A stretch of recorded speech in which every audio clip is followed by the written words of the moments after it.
Hello friends, today we will see balancing of chemical reactions.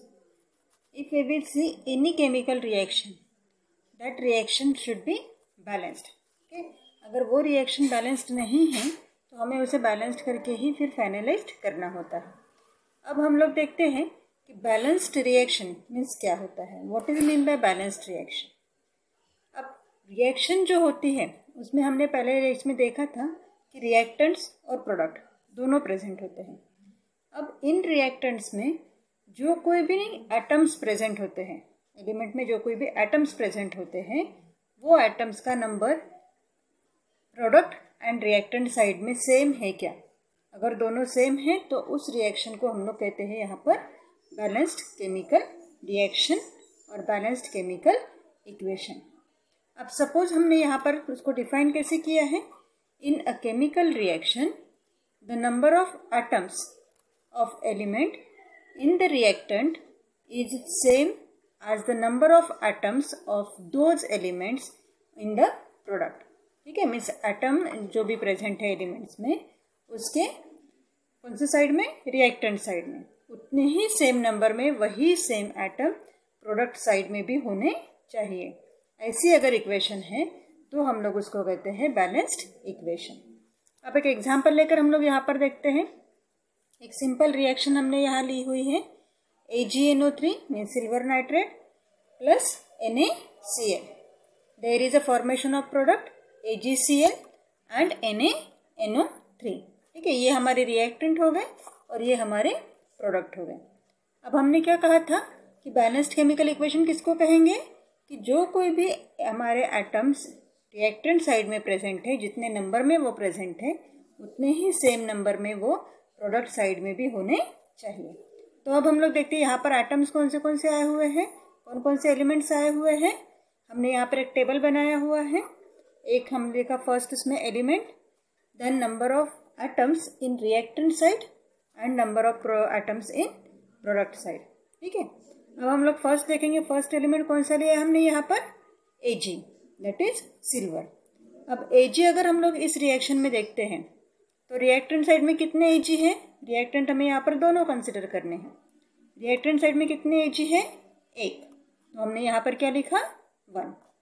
Then product side में कितने हैं present, यहाँ पर भी एक ही है तो हमने यहाँ पर लिखा 1. ठीक है, अब नेक्स्ट हमारा है एलिमेंट नाइट्रोजन. अब नाइट्रोजन रिएक्टेंट साइड में कितने हैं, सिंगल 1, यहाँ पर एक, तो दोनों जगह पर हमने एक एक लिखा. देन ऑक्सीजन, यहाँ पर NO3 में ये O3 है. ठीक है, O कितने हैं हमारे पास, 3 है, तो हमने यहाँ पर कितना लिखा, 3. यहाँ पर कितने हैं हमारे पास, 3 ही ऑक्सीजन यहाँ पर प्रेजेंट है. अब नेक्स्ट है हमारा sodium, that is Na. Na कितने हैं, रिएक्टेंट साइड में एक, प्रोडक्ट साइड में एक. देन Cl भी हमारा रिएक्टेंट साइड में एक और प्रोडक्ट साइड में एक. मीन्स अगर हम लोग ये रिएक्शन देख रहे हैं तो यहाँ पर आप सभी एलिमेंट्स देखोगे, उन सभी एलिमेंट्स के नंबर जो है वो रिएक्टेंट साइड में और प्रोडक्ट साइड में यहाँ पर सेम है. तो ऐसी जो कुछ भी रिएक्शन होती है, such reaction is called as the balanced chemical equation. ठीक है, अब हमेशा ये रिएक्शन ऐसी ही होगी ऐसा नहीं होता है. कभी कभी हमें उस रिएक्शन को बैलेंस्ड करना पड़ता है. तो अब बैलेंस करने के लिए हम लोग क्या करेंगे, यहाँ पर बैलेंसिंग के लिए कुछ स्टेप्स हमें फॉलो करनी है. तो ये जब कभी भी हम लोग केमिकल रिएक्शंस का बैलेंसिंग करते हैं तो उसमें हम लोग 4 स्टेप कंसिडर करते हैं. स्टेप 1, यहाँ पर हमने पहले क्या किया हुआ है, जो भी केमिकल इक्वेशन हमें दिया हुआ है, either it is in word form, word equation में होगा या फिर हमारे फार्मूला के केमिकल इक्वेशन में होगा. जो भी इक्वेशन हमें दिया हुआ है वो हमें फर्स्ट स्टेप में यहाँ पर जैसे के वैसा लिखना है. अब स्टेप 2 में हम लोग क्या करेंगे, जो इक्वेशन हमें दिया है उसमें कौन कौन से एलिमेंट्स प्रेजेंट है और उसके एटम्स रिएक्टेंट साइड में कितने हैं और प्रोडक्ट साइड में कितने हैं, ये हमें देखना है. ठीक है, फर्स्ट इसमें हमने क्या किया, केमिकल इक्वेशन लिख लिया. दूसरे इसमें क्या किया हमने, कौन से एटम्स उसमें प्रेजेंट हैं वो हमने टेबल में लिख लिए और उसके एटम्स कितने प्रेजेंट है, हर एक एलिमेंट्स के कितने एटम्स प्रेजेंट है दोनों साइड में, रिएक्टेंट साइड में और प्रोडक्ट साइड में, वो भी हम लोग देख लेंगे। देन थर्ड स्टेप कौन सा है हमारा, बैलेंसिंग ऑफ अनबैलेंस्ड एटम्स। ठीक है, जो भी एलिमेंट्स हमने देखे यहाँ पर, तो उसमें जो भी अनबैलेंस्ड एटम्स हैं, मीन्स रिएक्टेंट साइड में सपोज 2 है, प्रोडक्ट साइड में 4 है, तो हमें उसको क्या कहेंगे, these are the unbalanced atom. तो ऐसे कंडीशन में जो अनबैलेंस्ड एटम्स हैं उसका हमें बैलेंसिंग करना है। और लास्ट हमारी स्टेप है स्टेप 4। तो उसको हमें क्या करना है, जो भी हमारा फाइनल इक्वेशन में बैलेंस्ड केमिकल इक्वेशन मिलता है उसको हमें फिर से एक बार लिखना है। ठीक है, that is the balanced chemical equation. अब हम लोग देखते हैं एग्जाम्पल लेकर, क्योंकि हमने स्टेप्स तो यहाँ पर देख ली, पर अब हमें कैसे वो रिएक्शन फॉलो करना है वो हम लोग देखते हैं। अब पहला हमने रिएक्शन लिया हुआ है H2S2O7 plus H2O will gives us H2SO4। ठीक है, ये रिएक्शन हमने कंसिडर किया हुआ है जिसका हमें बैलेंसिंग करना है। अब फर्स्ट स्टेप हमने क्या देखी थी यहाँ पर, कि जो भी इक्वेशन हमें दिया है वो इक्वेशन हम लोग जैसे के वैसा यहाँ पर लिख लेंगे। ठीक है, लिख लिया हमने पूरा रिएक्शन यहाँ पर, H2S2O7 plus H2O will gives us H2SO4। अब हमारी सेकंड स्टेप क्या थी, अब सेकंड स्टेप में हमें यहाँ पर उसमें कितने एटम्स प्रेजेंट है रिएक्टेंट साइड में और प्रोडक्ट साइड में, ये हमें देखना है। तो उसके लिए हम लोग क्या करेंगे, यहाँ पर एक टेबल बनाएंगे। ठीक है, जैसे हमने पहले इसमें देखा था वैसा ही सेम टेबल यहाँ पर हमने बनाया है। पहला लिया element, then number of atoms in reactant side and number of atoms in product side. तो ऐसे इस तरीके से एलिमेंट्स हमने लिख लिए। इस रिएक्शन में अगर आप देखते हो तो आपके पास कौन कौन से एलिमेंट्स हैं, हाइड्रोजन, सल्फर, ऑक्सीजन। हाइड्रोजन यहाँ पर हमने लिया हुआ है, ऑक्सीजन भी हमने यहाँ पर लिया हुआ है, और इधर साइड में भी hydrogen, sulphur and oxygen. Total 3 elements हमारे पास यहाँ पर प्रेजेंट है। अब हम लोग क्या करेंगे कि रिएक्टेंट साइड में कितने हाइड्रोजन प्रेजेंट हैं वो हमें यहाँ पर काउंट करना है। अब रिएक्टेंट साइड में कितने यहाँ पर है हाइड्रोजन, ये 2 हो गए और ये 2 हो गए, टोटल 4 हो गए। ठीक है, अब प्रोडक्ट साइड का हाइड्रोजन देखेंगे हम लोग। प्रोडक्ट साइड में कितने हाइड्रोजन हैं, there are only 2 hydrogen present. अब उसके बाद हमने हाइड्रोजन के बाद देखा हुआ है सल्फर। अब सल्फर कितने हैं रिएक्टेंट साइड में, 2 सल्फर आर प्रेजेंट, और प्रोडक्ट साइड में only 1 sulphur atom is present. वैसे ही सेम हम ऑक्सीजन चेक करेंगे, यहाँ पर कितनी ऑक्सीजन है, 7, और ये 1, 7 + 1 = 8 ऑक्सीजन एटम। और ये प्रोडक्ट साइड में यहाँ पर हमें H2SO4 में 4 ही ऑक्सीजन एटम्स यहाँ पर शो कर रहे हैं। तो यहाँ पर हमने सेकेंड स्टेप में क्या किया, जो भी एलिमेंट्स और एटम्स हमारे पास प्रेजेंट है रिएक्टेंट साइड में और प्रोडक्ट साइड में, उसको हमने यहाँ पर क्लैरिफाई कर लिया, उसको हमने यहाँ पर नोट करके रखा हुआ। अब नेक्स्ट स्टेप हमें क्या करना है, इसका हमें बैलेंसिंग करना है। ठीक है, क्या करना है, हमें इसका बैलेंसिंग करना है। जो भी अनबैलेंस है, अब इसमें हमें क्या दिख रहा है कि सभी जो तीनों जो एलिमेंट्स हैं ये सभी यहाँ पर कौन क्या है, अनबैलेंस्ड है। बैलेंस्ड है क्या, नहीं, दोनों साइड में यहाँ पर different number of atoms present है, इसलिए ये क्या है यहाँ पर, दीज आर द अनबैलेंस्ड। अब इसको हम लोग बैलेंस्ड करेंगे। अब सबसे पहला स्टेप इसमें हम लोग क्या करेंगे, बैलेंसिंग ऑफ हाइड्रोजन एटम। ठीक है, अब हमें हाइड्रोजन का बैलेंसिंग करना है, तो उसके लिए फिर से हम लोग एक दूसरा टेबल बनाएंगे। अब इसमें हमने क्या लिया हुआ है, नंबर ऑफ हाइड्रोजन एटम। ठीक है, क्योंकि हमें हाइड्रोजन बैलेंस करने हैं, इसलिए हमने क्या लिया यहाँ पर, नंबर ऑफ हाइड्रोजन एटम। अब रिएक्टेंट साइड में कितने हैं और प्रोडक्ट साइड में कितने हैं ये हमें देखना है। अब रिएक्टेंट साइड में हमारे इसमें कितने हाइड्रोजन हैं, 4, और प्रोडक्ट साइड में 2। ठीक है, अगर दोनों को हमें बैलेंस करना है तो हम लोग क्या करेंगे, यहाँ पर अगर हम लोग इस 2 को फिर से 2 से मल्टीप्लाई करते हैं तो उस कंडीशन में यहाँ पर कितने बन जाएंगे, 4। और अगर ये दोनों 4 बन जाते हैं तो हमारा इक्वेशन और नंबर ऑफ हाइड्रोजन एटम्स जो होते हैं वो यहाँ पर बैलेंस हो जाएंगे। ठीक है, तो अब नेक्स्ट स्टेप में हमने क्या किया हुआ है यहाँ पर, अब जो हमारा हमने यहाँ देखा, यहाँ पर जो हाइड्रोजन जहाँ पर थे उसको हमने 2 से मल्टीप्लाई कर दिया। तो ये जो हमारी रिएक्शन थी उसमें हमें प्रोडक्ट साइड में हमने मल्टीप्लाई किया था 2 से। तो यहाँ पर H2SO4 मीन्स हाइड्रोजन कहाँ पर प्रेजेंट है, H2SO4 में प्रेजेंट है, इसलिए हमने क्या किया, 2 से उस H2SO4 को मल्टीप्लाई किया। ठीक है, अब ये हमारी नई रिएक्शन बन गई। अब ने इसमें हम लोग चेक करेंगे कि हमारे जो कुछ भी एटम्स हैं वो बराबर बैलेंस्ड है या नहीं है। अगर हाइड्रोजन बैलेंस करने के बाद अगर रिएक्शन फिर से अनबैलेंस्ड रहती है, कोई एटम एलिमेंट्स अगर फिर से यहाँ पर अनबैलेंस्ड रहते हैं तो उसको हम फिर से बैलेंस्ड करेंगे। अब इसमें देखते हैं हम लोग क्या होता है। सेम टेबल वैसे हमने फिर से बनाया। अब देख रहे हैं हम लोग हाइड्रोजन, यहाँ पर कितने हाइड्रोजन हैं, 2 + 2 4। यहाँ पर भी 4 मीन्स हाइड्रोजन बैलेंस हो गए हमारे। देन सल्फर, यहाँ पर 2, यहाँ पर ये 1 है तो इसको मल्टीप्लाइड बाय 2, तो ये बन गए हमारे 2।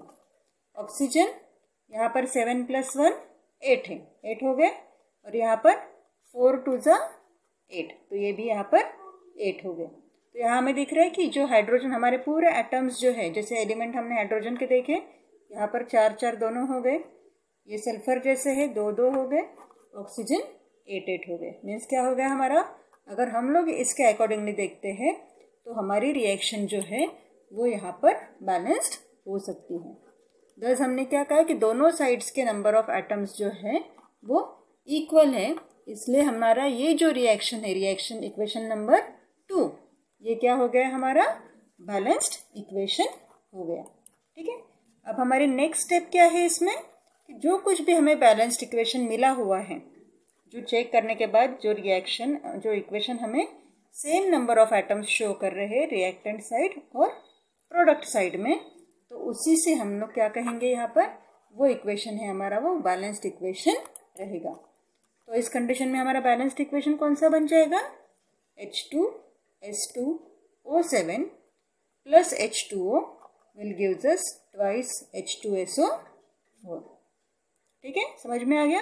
पहला स्टेप कौन सा किया था हमने, जो भी रिएक्शन हमें मिली हुई है उसको हमने जैसे कि वैसा लिखा। फिर सेकंड स्टेप में हमने क्या किया था, सेम ऐसा ही टेबल बनाया था और यहाँ पर नंबर ऑफ एटम्स उस इक्वेशन में कितने हैं वो हमने यहाँ पर लिखे हुए थे। फिर थर्ड स्टेप में हमने उसको बैलेंस किया और फिर उसको चेक भी किया कि नंबर ऑफ एटम्स वहाँ पर सेम आ रहे हैं या नहीं आ रहे हैं।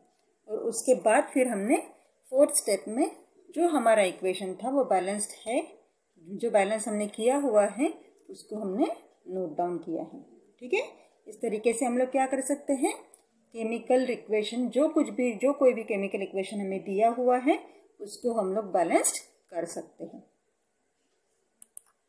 सेम अगर हम लोग दूसरा एग्जांपल देखते हैं, यहाँ पर हमें क्या दिया हुआ है कि जो भी हमारा इक्वेशन है वो हमें वर्ड इक्वेशन में दिया हुआ है।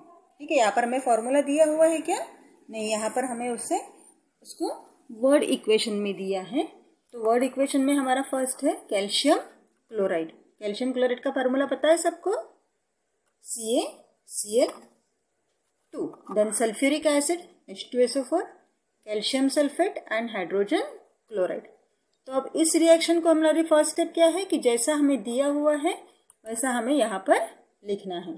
तो हम लोग कैसे लिखेंगे फिर इक्वेशन, CaCl2, कैल्शियम क्लोराइड में CaCl2, सल्फ्यूरिक एसिड का formula H2SO4, then calcium sulphate का CaSO4 और हाइड्रोजन क्लोराइड HCl। ठीक है, हमने ये इक्वेशन लिख लिया। अब हमें सेकेंड स्टेप इसका करना पड़ेगा कि जो भी हमारे एटम्स उसमें प्रेजेंट है, जो भी एलिमेंट्स उसको में प्रेजेंट है उसके कितने एटम्स यहाँ पर प्रेजेंट होंगे वो हमें यहाँ पर देखना है। तो उसके लिए हम लोग क्या करेंगे, यहाँ पर फिर से हमारा टेबल बनाएंगे। अब टेबल में फर्स्ट हमारा है यहाँ पर calcium, then chlorine, hydrogen, sulphur and oxygen. अब हमें इनके नंबर काउंट करने हैं रिएक्टेंट साइड में और प्रोडक्ट साइड में। यहाँ पर कैल्शियम कितने हैं रिएक्टेंट साइड में, ओनली 1, प्रोडक्ट साइड में भी 1, दोनों जगह पर हमने 1 1 लिख दिया। Then Cl। क्लोरीन के कितने हैं यहाँ पर? 2। यहाँ पर कितने हैं? 1। ठीक है, यहाँ पर 2 हो गए, यहाँ पर 1 है। देन हाइड्रोजन, यहाँ पर 2, यहाँ पर 1। यहाँ पर हमने रिएक्टेंट साइड में 2 लिख दिए और यहाँ पर हमने 1 लिख दिया। देन सल्फर 1, यहाँ पर भी सल्फर 1। ऑक्सीजन 4, यहाँ पर भी ऑक्सीजन 4। तो ये भी हमने लिख लिया। अब यहाँ पर हमारे इम्बैलेंस्ड क्या है? जो हमारे हाइड्रोजन और क्लोरीन है, ये हमारे क्या है? यहाँ पर इनबैलेंस्ड है। तो अब सबसे पहले हम लोग क्या करेंगे? यहाँ पर जो हमारे एटम्स है उसको हम लोग, जो अनबैलेंस्ड है उसको हम लोग बैलेंस्ड करेंगे। अब हमारे इसमें हम लोग देख रहे हैं कि क्लोरीन जो है वो रिएक्टेंट साइड में 2 है और प्रोडक्ट साइड में सिंगल है, एक ही प्रेजेंट है, तो उसको हम लोग बैलेंस करेंगे। उसके लिए हमने क्या देखा? यहाँ पर फिर से टेबल बनाया, नंबर ऑफ क्लोरीन एटम यहाँ पर रिएक्टेंट साइड में और प्रोडक्ट साइड में। अब इनिशियली हमारे पास कितने हैं? रिएक्टेंट साइड में 2 है और प्रोडक्ट साइड में 1 ही है। तो अब हम लोग क्या कर सकते हैं यहाँ पर कि जो हमारी प्रोडक्ट साइड है उसको हम लोग, जहाँ पर हमारा क्लोराइड एटम प्रेजेंट है, उसका एलिमेंट, उस मॉलिक्यूलर फार्मूला को हम लोग क्या करेंगे? यहाँ पर 2 से मल्टीप्लाई करेंगे। जैसे इस रिएक्शन में हम लोग देखते हैं कि प्रोडक्ट साइड में हमारा क्लोराइड आयन कहाँ पर प्रेजेंट है? ये HCl में। ठीक है, तो इसलिए हम लोग क्या करेंगे? सिर्फ ये जो HCl है उसको हम लोग 2 से यहाँ पर मल्टीप्लाई कर देंगे। ठीक है, तो यहाँ पर हम लोग इसको बैलेंस करने के लिए हमने क्या किया? जो हमारे पास एक क्लोरीन एटम था उसको हमने 2 से मल्टीप्लाई कर दिया। तो इस कंडीशन में फिर हमारी इक्वेशन क्या बन जाएगा? यहाँ पर जो हमारा इक्वेशन था वो बनेगा यहाँ पर CaCl2 plus 2 H2SO4 will gives us calcium sulphate plus 2 HCl। क्योंकि हमने क्लोरीन को 2 से मल्टीप्लाई किया था, इसलिए यहाँ पर हमने शो किया है कि जो हमारा HCl है उसको भी हमने 2 से मल्टीप्लाई किया है। अब इसमें भी हम लोग चेक करेंगे कि जो कुछ भी हमने इक्वेशन बनाया है वो बैलेंस्ड है या नहीं है। तो कैल्शियम कितने हैं यहाँ पर? 1 1 हो गए, दोनों साइड में 1। देन क्लोराइड यहाँ पर 2, प्रोडक्ट साइड में 2। हाइड्रोजन यहाँ पर 2, यहाँ पर भी ट्वाइस से किया हुआ 2 मॉलिक्यूल हमने लिए तो वो बन गए यहाँ पर 2। सल्फर 1, यहाँ पर भी सल्फर 1। ऑक्सीजन यहाँ पर 4, यहाँ पर भी ऑक्सीजन 4। मीन्स क्या हुआ है कि ये अगर हम लोग देखते तो रिएक्टेंट साइड और प्रोडक्ट साइड में दोनों जो साइड से हमारे सभी एलिमेंट्स दोनों साइड में सेम नंबर में यहाँ पर प्रेजेंट है। ठीक है, तो ये हमारा क्या बन जाएगा? यहाँ पर बैलेंस्ड इक्वेशन बन जाएगा, क्योंकि इसी से हमें पता चला है कि हमारे दोनों साइड्स में नंबर ऑफ एटम्स जो है सभी एलिमेंट्स के वो सेम है। इसलिए हम लोग क्या कहेंगे यहाँ पर? On the both sides same number of atoms are present, thus equation 2 is a balanced equation.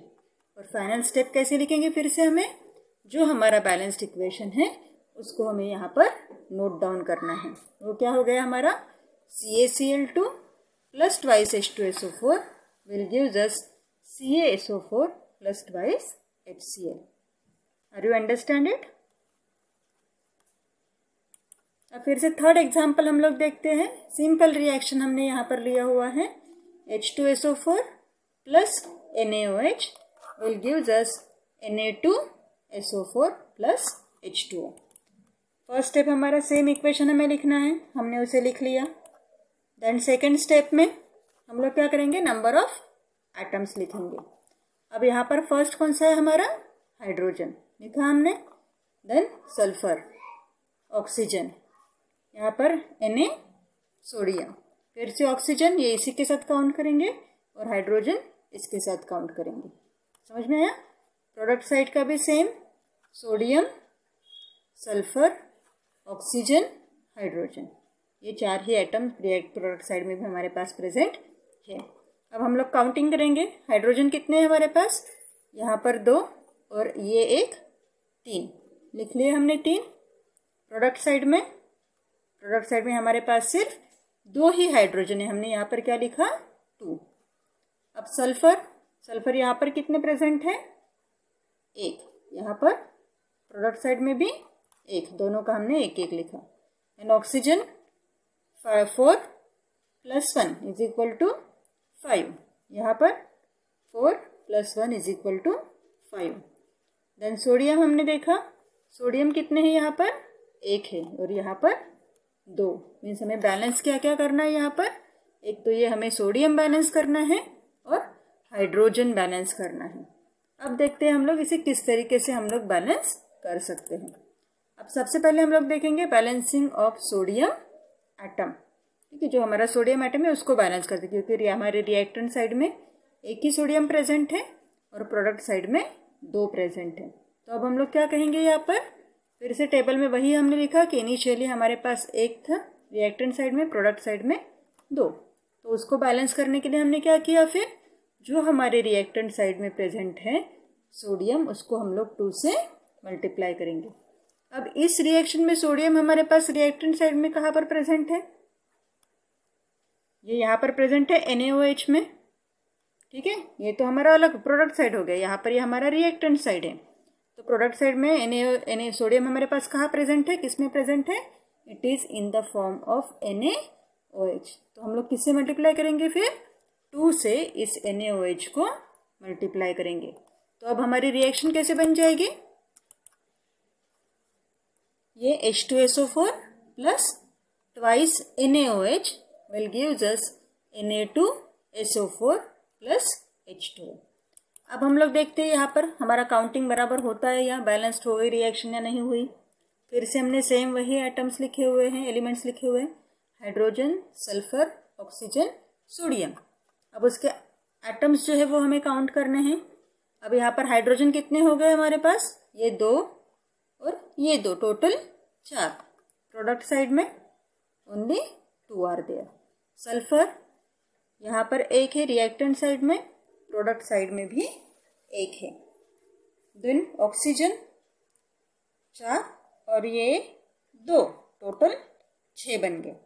और यहाँ पर कितने प्रेजेंट हैं, ये 4 और ये 1, 5वां, टोटल 5। देन सोडियम, ये हमने बैलेंस किए थे पहली स्टेप में, तो यहाँ पर कितने बन गए, 2 ये हो गए और ये 2 यहाँ पर हो गए। मीन्स सोडियम यहाँ पर बैलेंस्ड हो गए।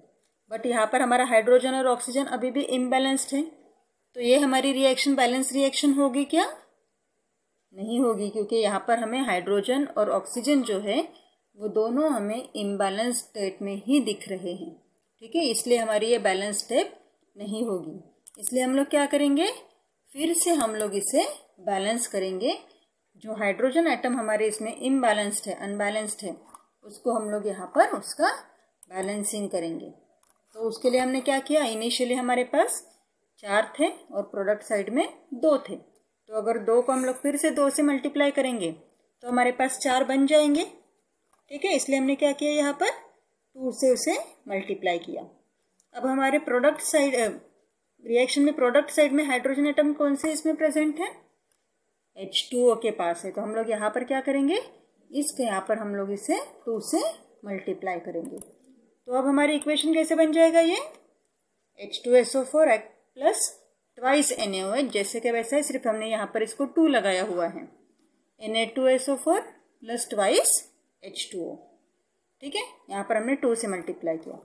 अब देखते हैं कि हमारी ये जो रिएक्शन है, ये हमारी रिएक्शन बैलेंस्ड होती है या नहीं। ठीक है, हमने फिर से टेबल बनाया। अब यहाँ पर हमने क्या किया हुआ है कि जो हमारी रिएक्शन थी इसके पहले वाली, तो हमने उसको हमारे इसमें 4 हाइड्रोजन एटम प्रेजेंट है, 1 सल्फर एटम प्रेजेंट है। ऑक्सीजन अगर हम लोग देखते हैं तो ऑक्सीजन भी यहाँ पर आप काउंट करोगे, 4 ये और ये 2, टोटल 6। यहाँ पर ये 4 और ये 2, बन गए 6 हमारे पास। यहाँ पर हमें लिखा हुआ है 6। देन सोडियम 2 हमने पहले से ही यहाँ पर लिखे हुए हैं। अब यहाँ पर इस टेबल में अगर आप ऑब्जर्व करते हो तो आपको क्या दिख रहा है कि जो भी हमारे पूरे एलिमेंट्स प्रेजेंट है उनके एटम्स के नंबर रिएक्टेंट साइड में और प्रोडक्ट साइड में दोनों सेम प्रेजेंट है। इसलिए हम लोग नेक्स्ट स्टेप किस पर फॉलो होंगे, 4th स्टेप हमारा, जो कुछ भी बैलेंस्ड इक्वेशन हमें मिला हुआ है उसको हम लोग यहाँ पर नोट डाउन करेंगे। तो हमारा बैलेंस्ड इक्वेशन क्या बन जाएगा, H2SO4 plus twice NaOH will gives us Na2SO4 plus twice H2O। इस तरीके से हम लोग कोई भी केमिकल रिएक्शन हो, कोई भी केमिकल इक्वेशन हो, तो उसको हम लोग बैलेंस्ड कर सकते हैं।